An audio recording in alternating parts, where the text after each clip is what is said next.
ሰላም ጤና ይስጥልን ክቡራንና ክቡራት የኤንቢሲ አማራ ሚዲያ ቤተሰቦች ሰላምታችን በያላችሁበት ድረስ እነሆ የዕለተ ሐሙስ የከሰዓቱን የግንባርና ወቅታዊ መረጃዎችን ወደ እናንተ ማቅረብ እንጀምራለን። ቻናላችንን ሰብስክራይብ፣ ቪዲዮንም ላይክ በማድረግ ቤተሰብ እንድትሆኑ የአማራን ሕዝብ ህልውና ትግል እንድታግዙ በአክብሮት እየጠየቅን ወደ ዝርዝራችን እናልፋለን። አብራችሁን ቆዩ።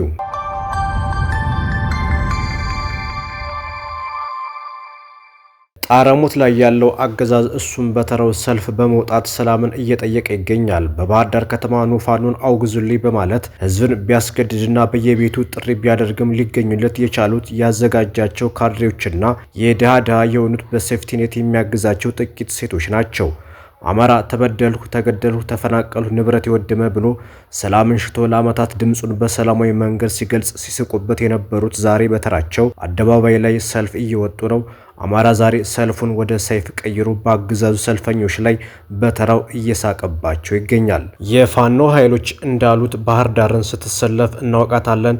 ህዝባችን ያመነበትን ነገር ለመደገፍም ሆነ ያላመነበትን ነገር ለማውገዝ ውስጥ ስሜቱን በድጋፍም ይሁን ተቃውሞ ለመግለጽ ሲሻ ከአባይ ማዶ ኮብል እስከ ድባንቄ የተዘረጉ ረዣዥም ትዕይንተ ጎዳናዎች የቅርብ ጊዜ ትውስታችን ናቸው። ከነዚያ ማዕበል ሰልፎች ጀርባ የነበረው አመክንዮም ህዝባዊነት ነበር። ዛሬ ህዝባችን የጨፍጫፊውን ስርዓት በዝምታ ድምጽ በማውገዝ ላደረገው የፋኖ ድጋፍ እንደ ሁልጊዜው ሁሉ ዛሬም ከልብ እናመሰግናለን። እኛ ልጆቻችሁ የደደረ ወታደራዊ ኃይል ግንባታ ላይ ስለሆን የአብይን ጨፍጫፊ ስርዓት እንደምናስወግደው ልናረጋግጥላችሁ እንወዳለን። አማራ ሲተርት እንዲህ ቀን ሊወጣ ሊጠረግ መንገዱ ስንት ወንድሞቻችን በጨለማ ሄዱ እንዳይሆን ነገሩ ከጥላት ጋር ህብረትን የፈጠራችሁ እጅግ በጣም ጥቂት ወገኖቻችን ላበቃለ ስርዓት ማሸርገዱን እንድታቆሙ ወንድማዊ ምክርን እንለግሳለን ብለዋል የፋኖ ኃይሎች። አክለውም ሰይፍ ስንመርጥ ሰልፍ መረጡ፣ ቦታ ቀያይረናል። የሽምቅ ትግል ውስጥ በአማራጭነት የተለያዩ የውጊያ ስልቶችን እንጠቀማለን። የውጊያ ስልት በዘላቂ ግቦችና ፍላጎቶች ላይ ተመስርቶ ይዘጋጃል። የሽምቅ ውጊያ ስልት በዋናነት ወታደራዊና ፖለቲካዊ ገጽታ አለው። ስልቱ ጥቅም ላይ ሊውል በታሰበው ስልት መሰረት እቅድ፣ ቅርጽና ይዘት ይወሰናል። በሽምቅ ትግል ውስጥ የደፈጣ ውጊያ ስልት፣ የመደበኛ ውጊያ ስልትና የቅጣት ውጊያ ስልት በዋናነት ይታወቃሉ። ስልቶችን ለመምረጥ ከግምት ውስጥ የሚገቡ ተለዋዋጭ ነገሮች አሉ። ለምሳሌ ትግሉ የደረሰበት ደረጃ፣ የኃይል ሚዛን፣ አካባቢያዊ ልዩ ልዩ ሁኔታዎች፣ የመረጃ ስብስብና ትንተና ለአብነት ይጠቀሳሉ። የቅጣት ስልት ለብዙ ምክንያት ጥቅም ላይ ሊውል ይችላል።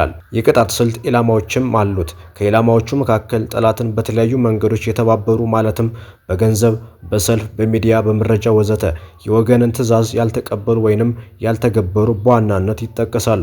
ስለዚህ ከሰሞኑ በጣረሞት ላይ የሚገኘው በአውደ ውጊያ፣ በዲፕሎማሲ፣ በፖለቲካው ዘርፍ በዓለም አደባባይ ሽንፈትን የተከናነቡ የብልጽግና ስርዓት በሰልፍና በሚዲያ ድላችንን ሊያደበዝዝ ዓለምን ደጋግሞ ሊሸውድ ህዝባችንን በግዴታ ለማሰለፍ ደፋ ቀና እያለም ይገኛል። እናም በዚህ የጠላት እቅድ በማወቅም ሆነ ባለማወቅ በተናጠልም ሆነ በቡድን ሰልፉን ሲያስተባበርም ሆነ ሲተባበር የተገኘ ማንኛውም አካል ላይ በተጠና መልኩ እርምጃ የምንወስድ መሆኑን እናስጠነቅቃለን ብለዋል የፋኖ ኃይሎች።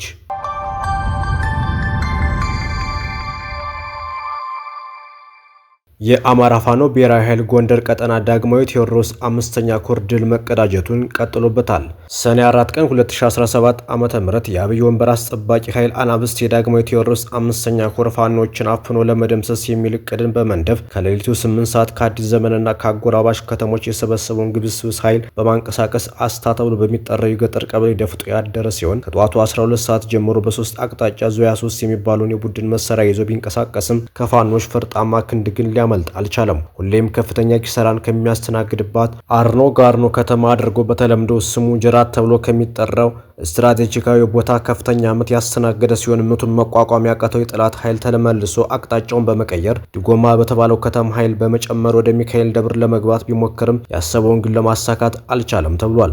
ውጊያው ላይ የዳግማዊ ቴዎድሮስ 5ኛ ኮር አብራኮች የሆኑት መብረቅ ክፍለ ጦር፣ ጎንደር የበጋሻው ክፍለ ጦር፣ ጥቁር አንበሳ ክፍለ ጦር፣ ፋናይ ውቤ ክፍለ ጦርና ዞዛ አምባነጉሱ ክፍለ ጦሮች የተሳተፉ ሲሆን በውጊያው ላይም የበላይነትን ተጎናጽፈው ውለዋል። በተለይ ስሙ ጫምቃ ከተባለው የገጠር ቀበሌ የወገን ኃይል ፍጹም አንድነትና መናበብ የታየበት ከመሆኑም በላይ በቁጥር አዳጋች የሆነ ጠላትን ሙትና ቁስለኛ የተደረገበት የውጊያ አውድ ነበርም ተብሏል። የጀግኖችን ፋኖች አይበገሬነት መቋቋም ያቃተው የጠላት ጥምር ኃይል በየአርሶ አደሩ ቤት እየገባ የተሸሸገ ቢሆንም ከአሳፋሪ ሞት ግን ሊታደገው አልቻለም የተባለ ሲሆን የአማራ ፋኖ ብሔራዊ ኃይል ጎንደር ቀጠና የዳግማዊ ቴዎድሮስ 5ኛ ኮር መብረቅ ክፍለ ጦር የዘመቻ ዘርፍ ኃላፊ የሆነው ጓዳችን አርበኛ አምሳሉ ጋሻው አድዋ ውጊያውን ፊት ለፊት እየመራ በክብር መስዋዕቱ ተገልጿል። ቃል አቀባዩ እንዳለው ጓዳችን ከአዲስ ዘመን እስከ ጎንደር ከበለሳ እስከ ደንቢያ እንዲሁም ከእብናት እስከ አምባ ጊዮርጊስ ገደብዬ ድረስ የጠላትን ኃይል ደባቅ እየመታ ከድል ላይ ድል እየደረበ የመጣ እስከ ዛሬዋ የመስዋዕትነት ቀኑ ድረስ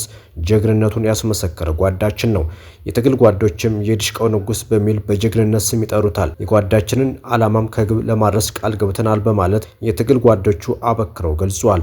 የጓዳችን የቀብር ስነ ስርዓትም በሚካኤል ደብር በወታደራዊ ትርኢትና ስነ ስርዓት በቅዱስ ሚካኤል ቤተክርስቲያን የሚካኤል ደብር ህዝብና አካባቢው የተለያዩ የክፍለ ጦር የሰራዊት አመራሮችና አባላት እንዲሁም የአማራ ፋኖ ብሔራዊ ኃይል አካል የሆነው የአማራ ፋኖ አንድነት በጎንደር ስራ አስፈጻሚዎች በተገኙበት የቀብር ስነ ስርዓቱ ተፈጽሟል። የጠላት ኃይል በጣም ከፍተኛ ቁጥር ያለው ግትልትል ሰራዊቱን ሙትና ቁስለኛ እንዲሆን ያደረገው ብዙ ወታደራዊ ቁሳቁሶችን ጥሎ የፈረጠጠው የተገደለበትን አስከሬን እንኳ በየጥሻው አዝረክርኮ እግሬ አውጪ ብሎ ልዩ ስሙ ኩምብል ተብሎ ከሚጠራው ከፍተኛ ቦታ በእጁ ገደሉን እየቧጠጠ የተሰቀለ ሲሆን ገሚሱ የጠላት ኃይል ደግሞ አጓት ማፍሰሻ በተባለ ቦታ አድርጎ ከባድ ቁስለኞችን በመያዝ ከቀኑ 8 ሰዓት ተኩል ገደማ ወደ አዲስ ዘመን አምርቷል። በተለይ በጫምቃና አካባቢው በርካታ አስከሬኖች የቀበረ ሲሆን አያሌ አስከሬኖችንና ቁስለኞችን ከአዲስ ዘመን 4 ካሱኔ የደረቅ ጭነት ተሽከርካሪዎችን ወደ አስታ ይዞ ከምሽቱ 2 ሰዓት ገደማ በመድረስ አስከሬንና ቁስለኛን እንዲሁም ከሞት የተረፉትን የስርዓቱን አገልጋዮች በመጫን ከሌሊቱ 9 ሰዓት ተኩል ላይ አዲስ ዘመን ወታደራዊ ካምፕ መድረሱን የመረጃ ምንጫችን ያስረዳል።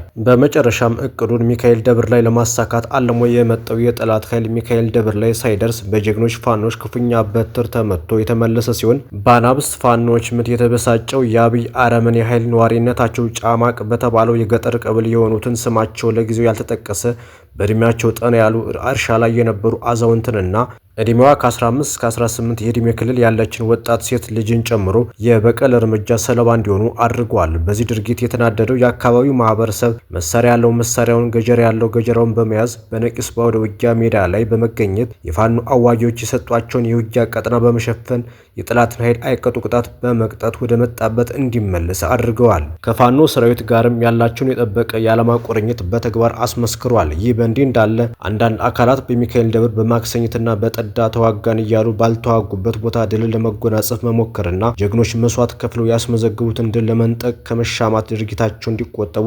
እናሳስባለን ሲል ፋኖ መምህር አብነት ሞላ የዳግማዊ ቴዎድሮስ 5ኛ ኮር ቃል አቀባይ መረጃውን አጋርቶናል። ከትናንትና በፊት የአፋባ ጎጃም ቀጠና የጎጃም አገው ምድር ክፍለ ጦር የቀኝ አዝማች ስሜነ ደስታ እንጅባራ ብርጌድን ለማፈን በ3 አቅጣጫ ለመግባት የሞከረው ራሱን አድማ ብተና ሚኒሻ የሰላም አስከባሪ እያለ የሚጠራው ኃይል በቀኝ አዝማች ስሜነ ደስታ እንጅባራ ብርጌድ ተቀጥቅጦ መመለሱ ይታወቃል። በውጊያው መገባደጃ ላይ በነበረው የውጊያ መረጃ እንደሚያሳየው 6 የአድማ ብተና ኃይሎች መሞታቸውንና 3 ፓትሮል ሙሉ ቁስለኛ ጭኖ መመለሱን ለህዝብ አጋርተን ነበር። በትናንትናው በጥላት በኩል ከነበሩት ከባድ ቁስለኞች ውስጥ 4ቱ በተደረገላቸው የሕክምና ድጋፍ መዳን ባለመቻላቸው ምክንያት መሞታቸውን አረጋግጠናል። በመሆኑም የሟቾች ቁጥር ወደ 10 በማደጉ ምክንያት የወገን ወታደራዊ ውጤት ከፍ አድርጎታል። ከሟቾቹ መካከልም በእንጅባራ ከተማ በማን አለበኝነት ህዝብን ሲበድል የቆየውና የጠላት ኃይል ከሚመካባቸው አመራሮች ውስጥ 50 አለቃ ይበልጣል የተባለው ግንባር ቀደሙ አመራር መገደሉ ተረጋግጧል። በዚህም የጠላት ኃይል በመደናገጥ ውስጥ እንዳለ ነው ከውስጥ የደረሱን መረጃዎች የሚያሳዩት። የአመራሩ ቀብር መፈጸሙን በማህበራዊ ሚዲያም ተጋርቷል። አህያ ሲጠግብ መላቅጡን ሲያጣ ጅብ ሰፈር ይሄዳል አረቂ ሊጠጣ በማለት የአፋባ ጎጃም ቀጠና የጎጃም አገው ምድር ክፍለ ጦር ቀኝ አዝማች ስሜነ ደስታ እንጅባራ ብርጌድ ቃል አቀባይ ገልጿል።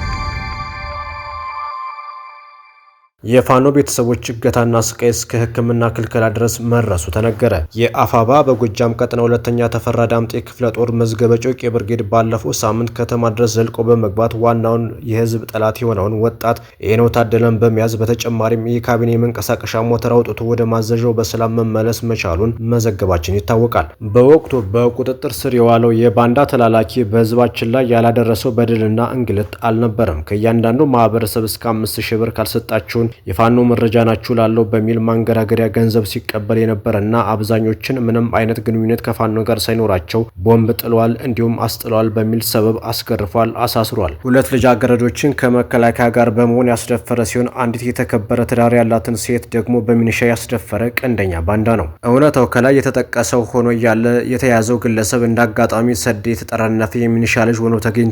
እናም የሚኒሻ ልጅ ስለሆነ ነው የተያዘ በማለት የብልጽግና መንግስት የራሱን ወገን የፋኖ ቤተሰብ ናችሁ በማለት ወደ ማጎሪያ ቤት በመውሰድ ማሰር ላይ ይገኛል። ከማሰርም አልፎ ምግብ እንዳይቀርብላቸው ከልክሏል። ዘመድ እንዳይጠይቃቸው አድርጓል።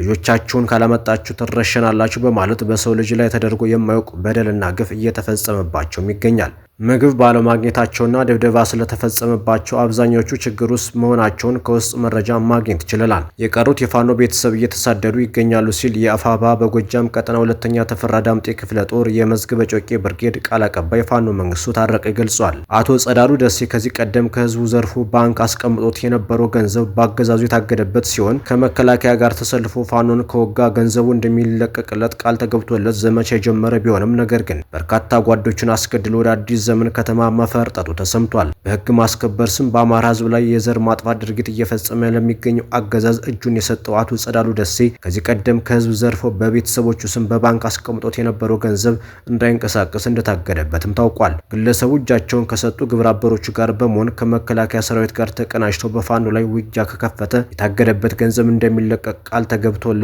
የነበረ ሲሆን በዚህም ባካሄደው ውጊያ ከባድ ኪሳራን ተከናንቦ ወደ አዲስ ዘመን ከተማ መፈርጠጡ ነው የተነገረው። በዚህም ያለፉት 2 ቀናት የዞኑ አስተዳደር ከዞኑ ኮማንድ ፖስት አመራሮች ጋር በመሆን አቶ ጸዳሉ ፋኖን ለመውጋት ያካሄደውን ዘመቻ የገመገመ ሲሆን አመርቂ ስራ አልሰራም፣ እንኳን ገንዘብ ሊለቀቅ ይቅርና ያንተ ጉዳይም አጠያቂ ነው የሚል ምላሽ እንደተሰጠው ታውቋል ብለዋል ምንጮች።